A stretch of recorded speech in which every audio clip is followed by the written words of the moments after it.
pa ia le mea nei.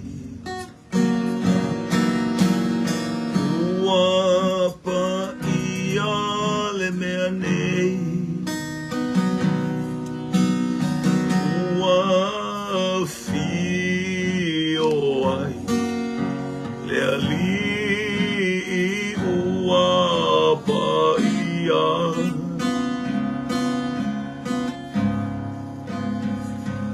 Ua pa ia le mea nei. Ua pa ia le mea nei. Ua fio ai le ali ua pa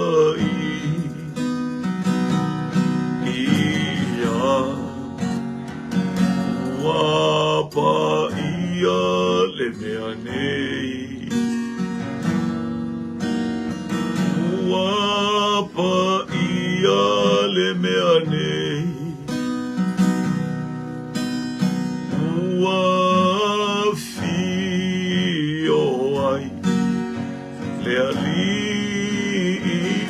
ua pa ia.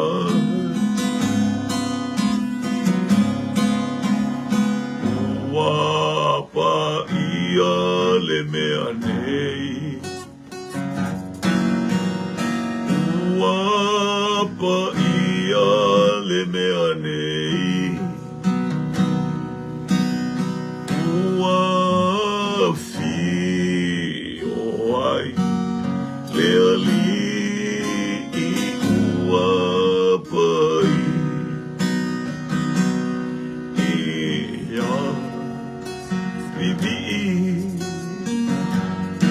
ile ali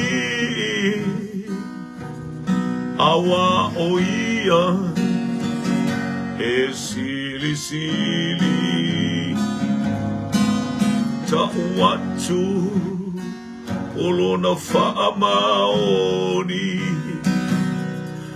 olona lofa e tu mau pea se io o ile oti o bibi ile ali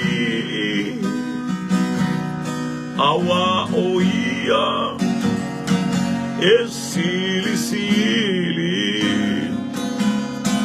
e ta watu lona whaamaoni e olona lofa e tu mau pea se io o ile oti. Hallelujah, ile topo. E hallelujah, ile topo.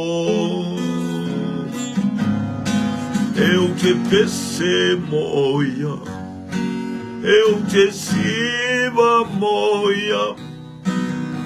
Vivi ma faamanu. Hallelujah, hallelujah, ile tupo. Hallelujah, ile tupo. Eu te pese moia, ou te siva moia. Vivi ma faamanu. Hallelujah. Via lava oilo mato matai, oile langi, le atua le tama, le atua le alo, le atua le nganga pai. Fane ne lo suafa pai o no me te tele ma me sili ese, fai a pea mo lau fana uele au noa, mato mo mali nei tu la fia u fa munianga. Po kala me lau fana o le taulanga fiaf si o mato fai taulanga mo mato fai viinga. Si pese mai o mato loto lele i. Hallelujah. E whaane ne ai lo suafa pa ia e whaavau.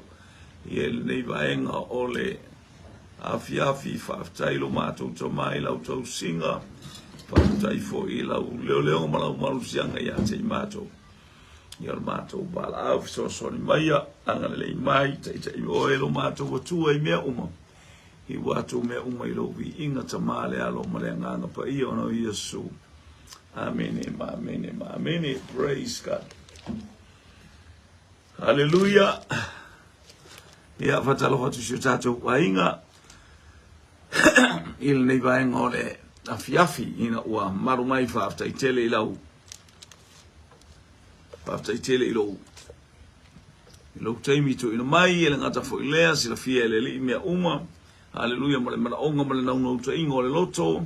Hallelujah, o ia te oe. Ia whai on tātou mafuta futa whatasi whatalofo I tātou whale walesi. Global Kingdom, I lea taimi, ma lea taimi. Ia I lea tua le vi inga. Ia I lea tua le whaamanu ma le whaane tanga.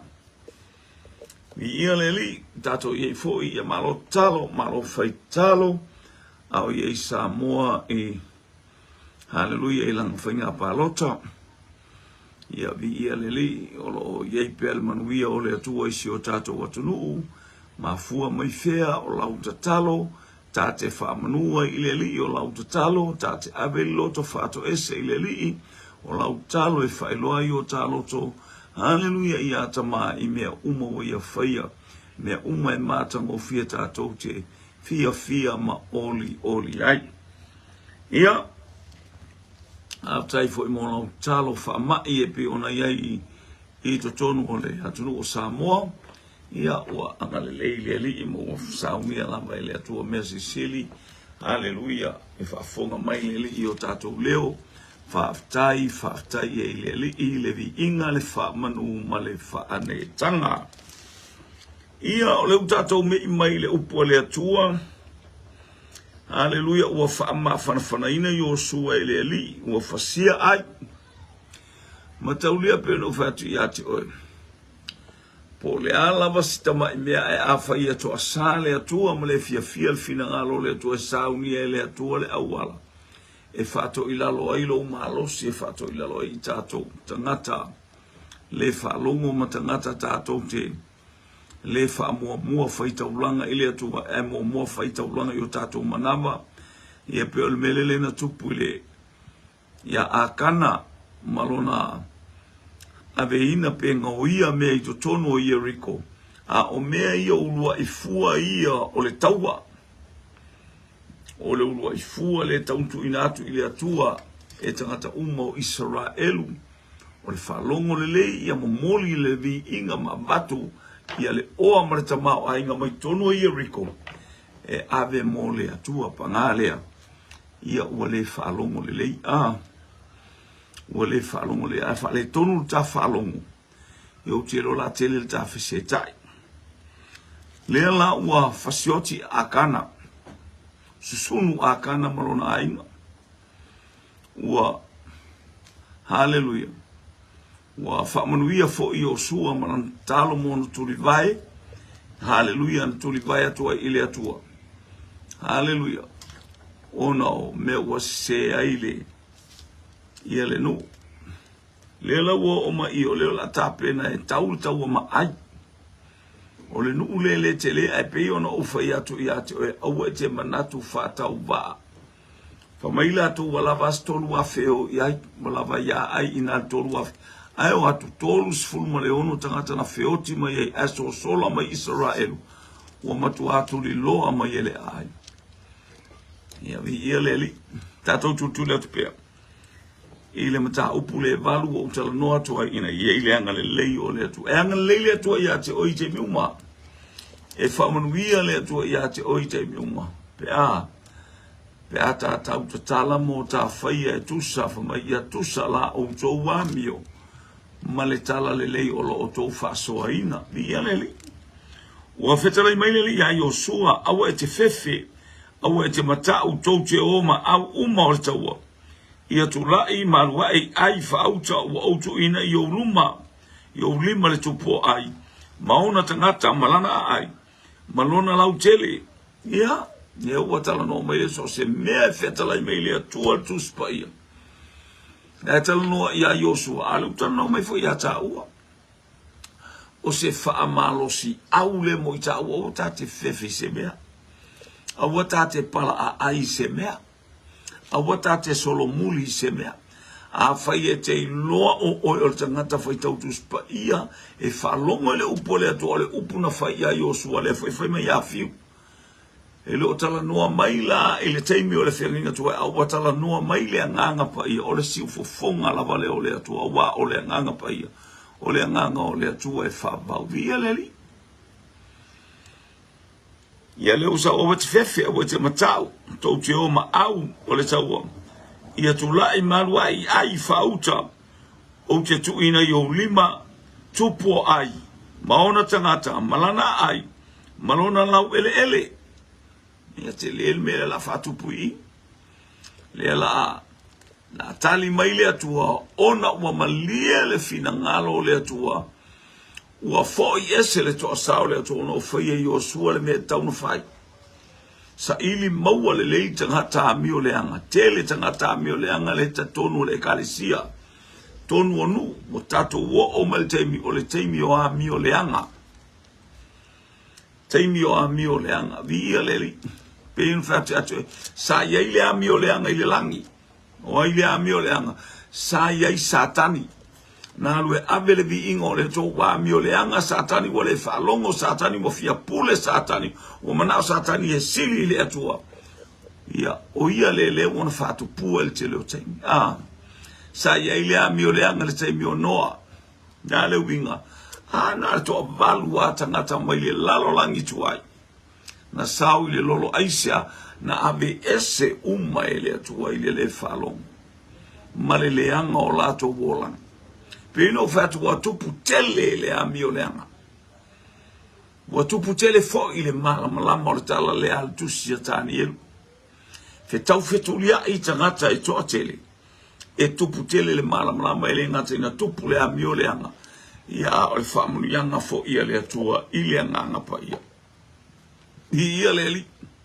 E ta pena i o e ta pena ai va ia tu le anga na e lo na to ila lo ma fasala ia le atua ila to uma sai le fena inga tuai alo ese oe alo ese au fatanga oe haleluya yo si taulanga ile atua ile ataimi ma le ataimi ina ia iai fa amanu yanga ile fale o le atua ia leli haleluya ia o leo fai mai e fai ai moto lea tu fai te watua fauta ua ou tuina i o lima le tupo ai maona tangata malana ai malona lau ele tangata o le ai o le lau ele leo wa o fai mai tama mea na o Iosua fai puelua e te fai a foi ai malona tupu e pei ona e fai a Jericho malona tupu a ole vete mamanu uaiai tau te fai ma o tau fai la manga ia se ma uma kola upu se ma kola upu lea tau te fai ma o tau vete ia e tofia ai ia tofia ni a ue tanu i tua ole a ai koe whaafonga e te faia foi i ai malona tupu e pei ona faia i Jericho malona tupu longo winga fasio ki fa uma kia uma kanga uma ai ai si va engale foi fa manuanga ya toi haleluya a ole vete mamanu oyai to te fai ma o to vete ia eto fiani awe tanu i tu ole ai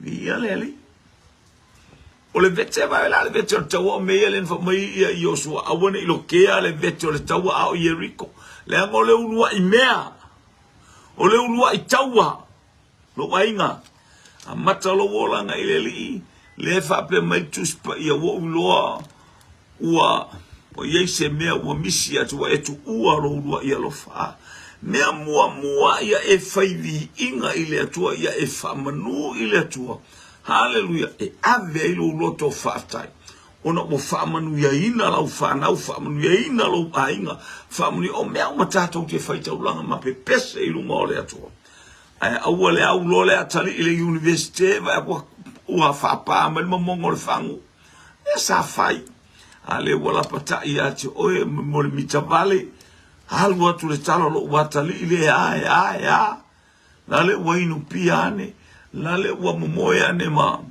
to olua olisi la le wa faita anga wa oso ile falongo ile me sami ai le loto fia ma le loto fafta yo le stangata sami le me le anga e fo i tupua aya le ufato no atu ele atua ave ma o tou le vete o le taua okay. Oh, praise God. E te whaia foi I ai malona tupu o le fasioti. Hallelujah.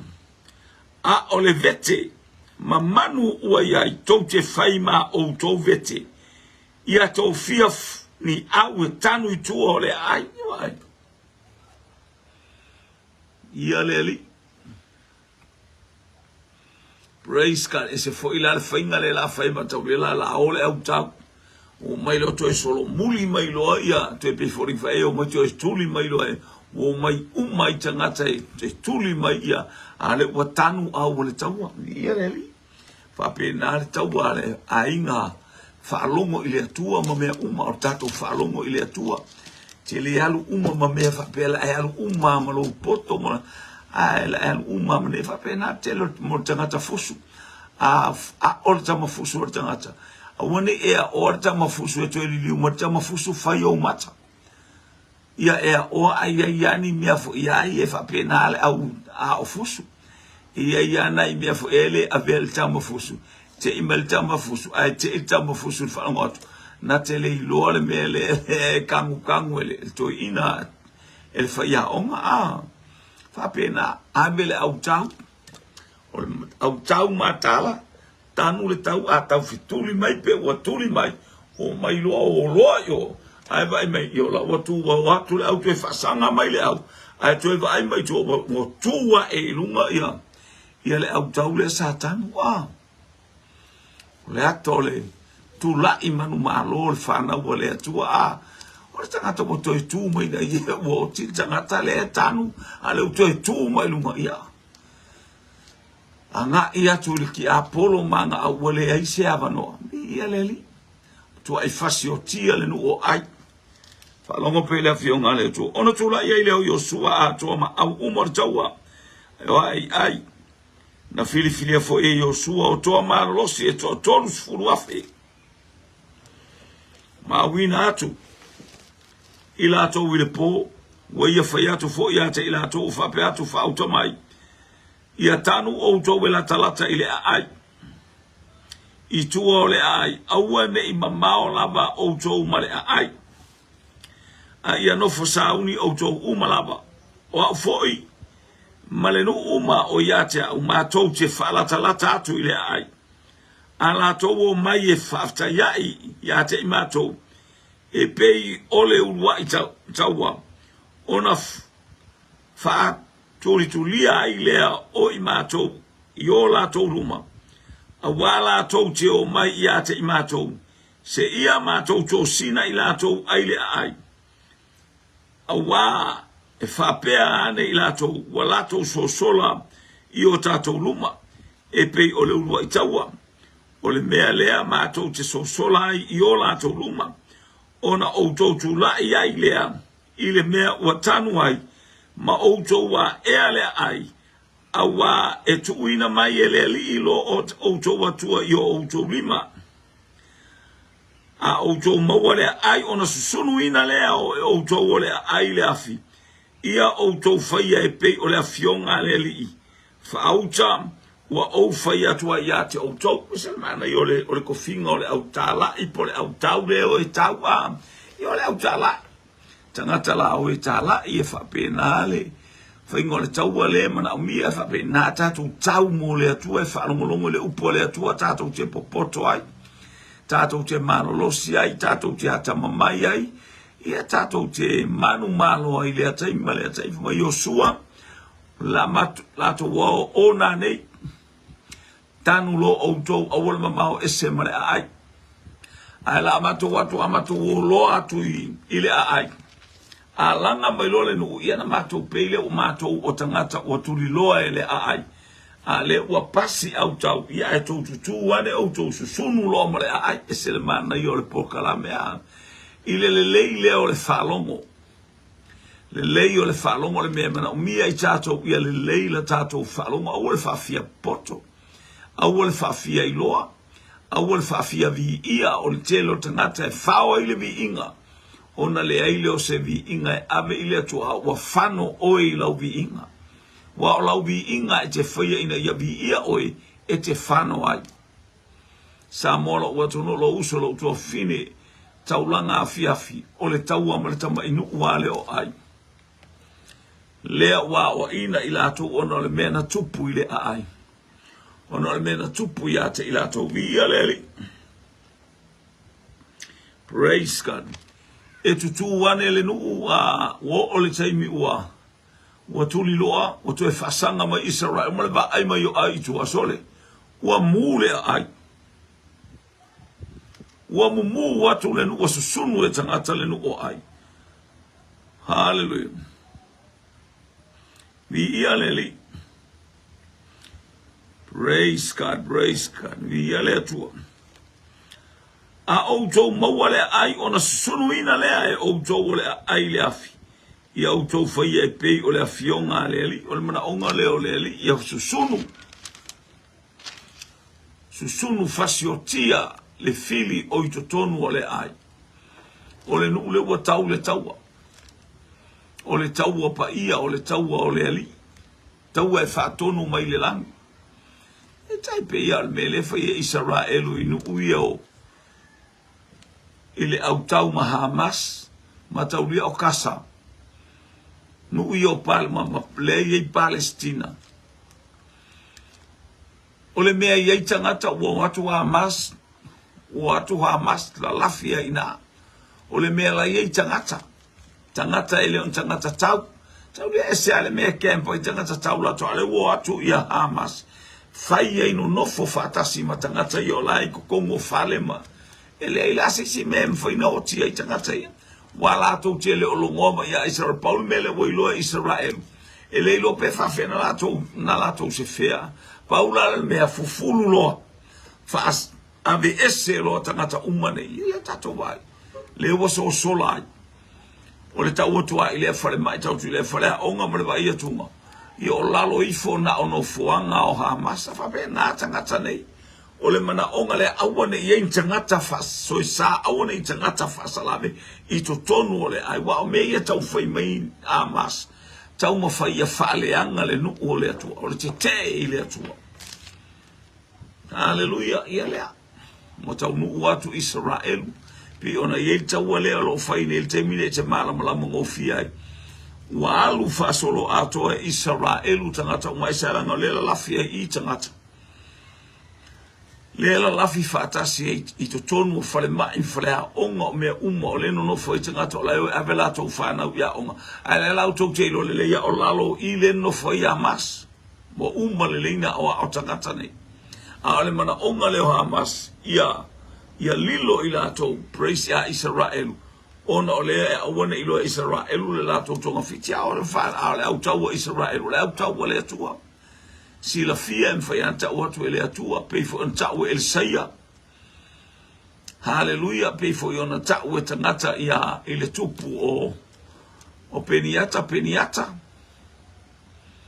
o le nu leo Israelu ele o se tangata on tau ya io ai ele profeta le nu leo hallelujah o ile ta otol profeta na telo uma o imiana e no failu ngolo moenga ilo le mal profeta mela e faia o ia le na ta ua ile tupu le mele uia tu Israel ile meo so faia to fa pena uma pe o ina ile tu ia te tato ile ta o a me folo fai mai tangata e o mai mo lato mata mo fie pupuni mai o lato winga pala ama le leanga ua ta uele atua ia te oia e nofo sauni ia e nofo ta pena fa mamalo loto ia e tilo ile matautia o le tau ele atua lo tau pei ona ia ile nu o Jericho na ole vivi i maalanga hallelujah ai sau le atua e fata unu tau ea we masa neta wasta wa fa pena Whamaia tāwita, tamā, whaalea o ngā ina le pule Aitofele. Na lea o ngā, ana ave ese le pule Aitofele. Ese a awala e saunia e lea tua e lei loa e tangata o le mea lilo lea. Na ora tangata o lea tua e mafuta ma lea tua atulona loto ma le wha mawalalo. Sau lea tua, vai sila fia e lea tua loto uma. E sila fia e lea tua o tātou langona ma o tātou loto whatatia. Nā le poto na iai Aitofele ni whamai tangata pleise tangata wasa ili i le langi i le atua ma angelu le whaai unga ma le poto o le tangata lea. Hallelujah. Aya, na matua whaalea o ngā ina lona poto i le awala na saunia i le atali i o le atua. E ala i le whai atu i a usia sawia. Sawe alu i o a whaiane ia. Ioi. Ina o whai atu le toi ina lea. Hallelujah. Praise God. I toi ina le sawe alu. Whaatali le. I le maota o le tupu e sau tupu ia. Whai tala matala noa i na wha malosi le mwhailo atu e le atua le mete whai. Wha lea o ngā i tai. Utai. Utai lea le poto Aitofele. Wha lea o ngā ina lana pule. Whai unga o lana pule. Nā lua i sisilo na ua i le la au. E se le mana ia o lou nofo ma lou matau. E se le mana ia ma lou nofo ma le mamao lou loto. E se ma lou mana ia o lou nofo i le ama. So se me fai mai e te ngata i una e ti ngā. Hallelujah, ono me fai mai e te ngata e te ono sai ma e whatalitali le atua o e whatali le ali. Whafo wina lo lato umalosi. Praise God. Leo sau tala. Leo o saulen.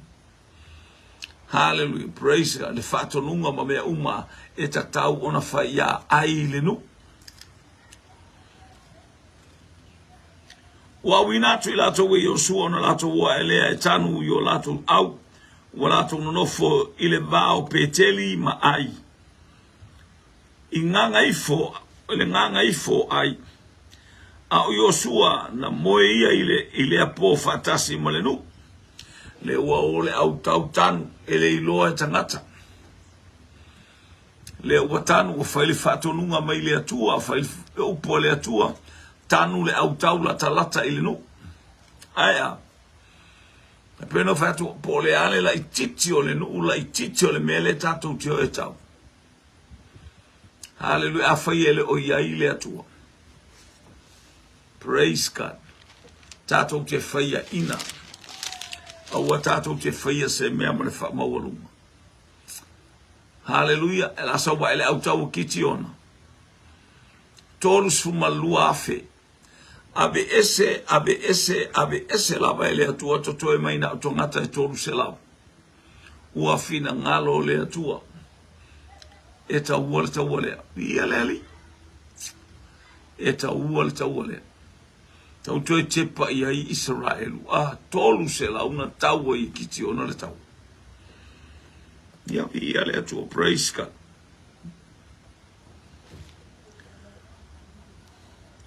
Ua tula i osu al tae au lava, ua whaitauria e ia le nuku. Ona wa ele i ai, o ia matoi ina o Israelu. Ua mua i lungo le nuku. Ua wa e foi au uma. O le tawana ia te ia wala tau whaalatala tātu. O lava i luma o le ai. O na lātou tola wapi lea ile tu i mātu o ai. A o le vanu e ba ai o ia ma ai. A ua uma o na ave e ia o tangata pe lima afe. Ma tō fia i lātou e tanu au i le vao pe teli ma ai. I le nganga i fo le a ai. Ua tō fia foi e la tōu le nuu. O au umana i le itu i mātū o le ai. Ma e na tanu au i le itu i nganga ifo o le ai. O na alua i leo Yosua i lea pō i to tonu o le vanu. Hallelujah. Manaia, well organized, well prepared, well planned, then you will be succeed. So se mea le leina tapena, le leina fuafua, le leina whaatulanga. Ia, evi ia le atua. O le atali I mana fine o le atua te whaalongo. You follow the leader. You follow God's word. Te whaalongo I le afionga le atua, te muli le taitai o a mea uma, le lei whaatulanga, le lei fuafua, le lei tapena. E iai lona whaai unga mata ngofie. Whaai u I le whaai loa tu se au tau wata mamai. O se au tau popoto. Hallelujah. Praise God. Wai loa I ele tupu ai. Ona lato fatalisi ai le ona tu la I le taiao. Wo mai fo I tangata o le a ai. E whaafta ia I ma Israelu e tau le taua. O ia atoa malona nu uma I le itu aso na tuu iai. Ile ele lau matasi. A ua le iloa e ia o au na tanu itua o le ai. E tau maia. I ia le ali. Na watu ile atoa. Hallelujah. La watu ile atoa se falo ma fe bule sulu ma ona fata nga fasia lea o Yosua. Ma Israel uma.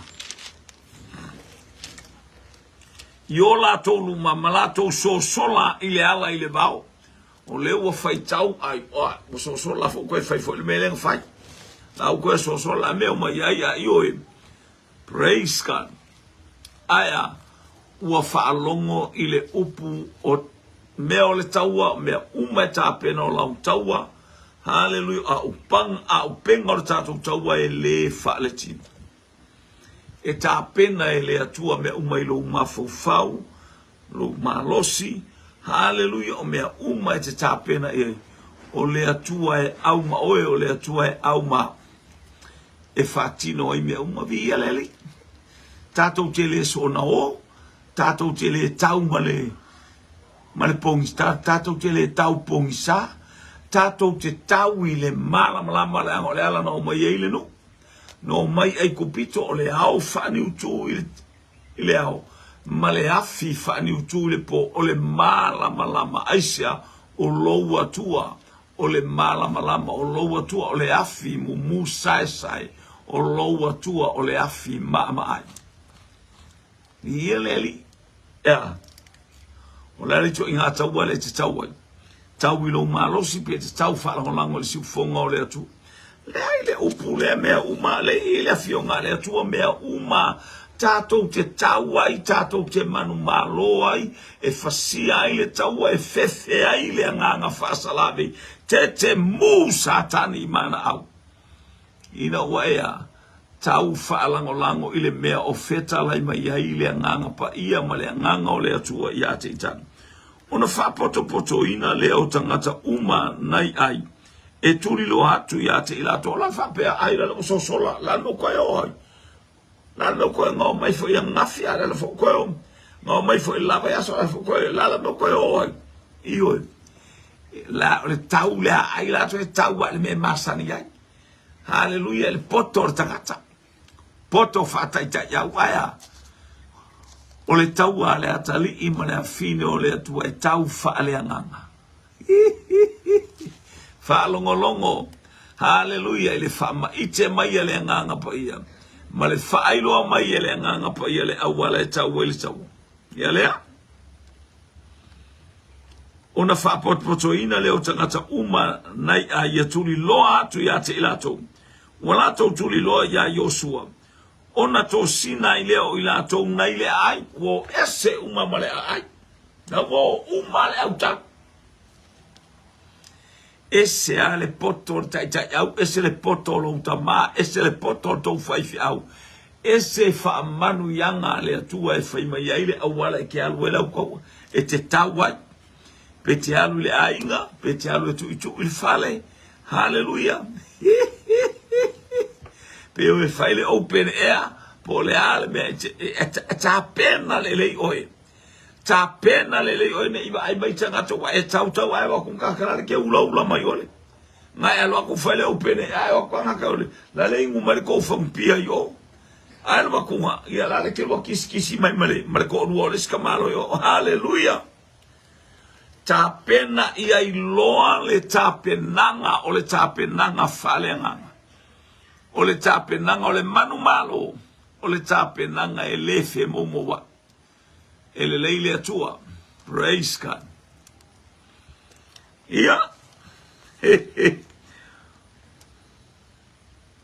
Praise God. Le wato sina Yosua watu ai. Wale fato e ina se tangata I ai mapeteri. Ua umatu itua o Israelu. Na tuu ava no foi e ila toule a ai. Malato tuli loa atu ya Israelu. Le watuli Israel. Le ai se si o whaamuli lo inga ngā whawhingi ala e momoe. Po lai whaini ala tau kuka. Ile ai ama se whawhina ua te il titar whino lalua waku le kuri a Israel. Lalua waku. Pera e ora wala. Vai leo. Vai leo, la o mea guapa. Ia o kakar falai. Waku le kuri. Alo? Tato ba longo pea. Ile taua na tangata, ua mimita, ua vatua tau fia tuli tangata. Au tapena ngau oele nganga paia. Tapena ngai oele nganga paia. Fa mai Paulo ia konito I mātou te tau tatala I le poto I e ua uma o nā o oina polale o oina o ai e tau. A oi mātou ea o oina I mātou whaale nganga le me whai. Whai le me le whai mai e le atua le wa tānu le au. Tau le lau au ia. La waturi a le ye le au le a Israelu e lo ilo a o le tu tonu le. O le tu tonu o ai. E se a mea le atua a. Tangata ia le la tu ma pe le ato tangata to e tu o tangata manu malo o tangata malo se la tu mai le afi o le nganga paia. Ona fetalai mai le o le ia Yosua ia e faloloa le tao o lo lima ai. Awa ote tu ina tuai I lo lima ona faloloa le Yosua o le tao na ilona lima ile ai. Ona vave langa ai lea o au satanu ai le mea na lato iai. Ma lato tau fetuli atu ina ua whaaloaloa lona lima. Ona lato watu lea ile ai. Ma lato maua. Ma lato whavave ona whaamuina o le ai le afi. Le ua susunu wa nganga leanga ma me whaasalavei al ti Apollo le ata leo le ai o ai.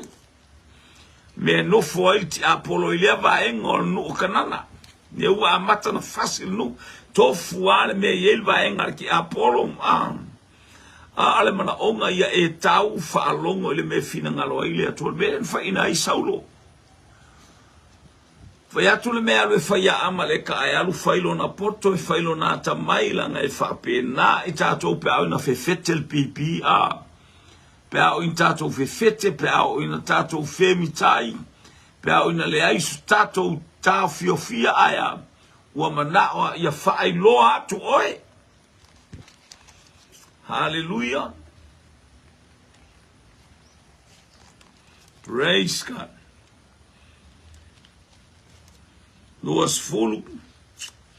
Ona te tepale I tua tangata o ai, walato I loa fauta mai foi, Walwa ele asu o le ai le langi. Ona le to iai lea se malosi a te ilato. E so sola I lea I tu po lea I tu. O tangata fo ina so sola atu I le vau. Ua li liu mai I e o na tuli lo atu I a te ilato. Le wako e fo I mai Israel langa lea o le game plan. Pia ona eva ai mau plans, game plans a auta itasi a. Le la alu le polo whapea alu pe ia va be ko kongi ma pe ko fulua ko ia fa pena e fai game plans io ele o atu ele se plan o atu ele se proclame fatatia aya o le o atu lo atu poto le o atu ale lo to e fo email ai Argentina ma le polo le o to e fo email o black ma fa pena game plans le fa na o le atu le ka ku ke lo merely well organized, well planned, well prepared, then you will be succeed. So se me lava tapena, lava fuafua, lava poloka lamelele. E fa manuia ina oe. whaamanu ia ina oi a mea na tuatua o soloa.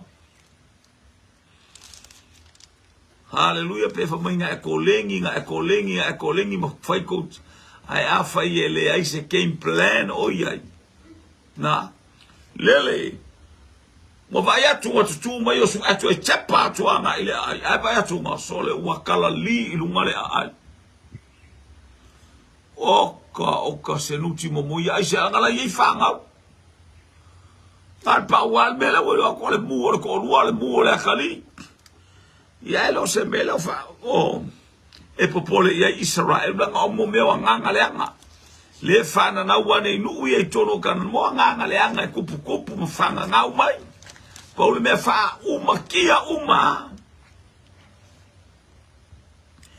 ona te pale itua ai wala to wiloa fa auto mai foi wa ele aso le ai le langi ona toi ai le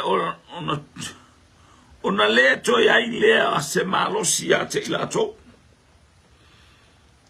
e so solai i le ai tu po le ai tu le se malos ai vai a kungole au kaula o mai o le au kau foi ai sala per fa fe o me ale atua ora au tau pito silio na manu malo le la sau yo tangata pe o toi tu mai na ye o satanu mia o toi tu mai o le au.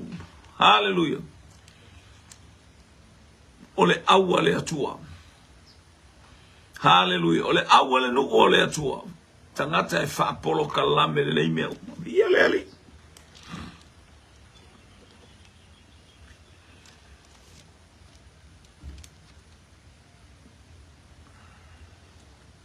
Foi por isso tasi. Wailo ayo sua ma Israel uma. Wa mawale a aye au na tanu. Walu e fo ile asu ole ai. Ona lato tu e fo i mai ai lea. Ma lato fasia tangata o ai. Le nga femi kai le ba yaso lenke aku ngei wa fa penan tato malo ya. Fa penga for kako wos fa inga kako fa penga le fa inga. Ma lolo i se mea nga le o ya ingata ile ole ingupia ma le io e fa pena. Istangata e fatono, istangata le lea, istangata la ai hoa la ko ve ingul pia ingul aba. Fa penal me utupu Ia leli. Wo mai fo ila to mai le ai. Fa afta ya ima ila to sai le vao Israelu ila to. O isi le isi tu ma le isi tu. Wala to fasi ya te ila to. Wale to e se tasi. Pe sao se tasio ila tu wala ia maska ka le au sao o le ata le ole au tau le atua o le ata le ole au tau le sili ese o le ata le ole au tau fa pa ia ina o le ata le ole au tau fa tasi male nganga pa ia male mano le toto le tama ima mo e sau ina ai mea uma ia le ali.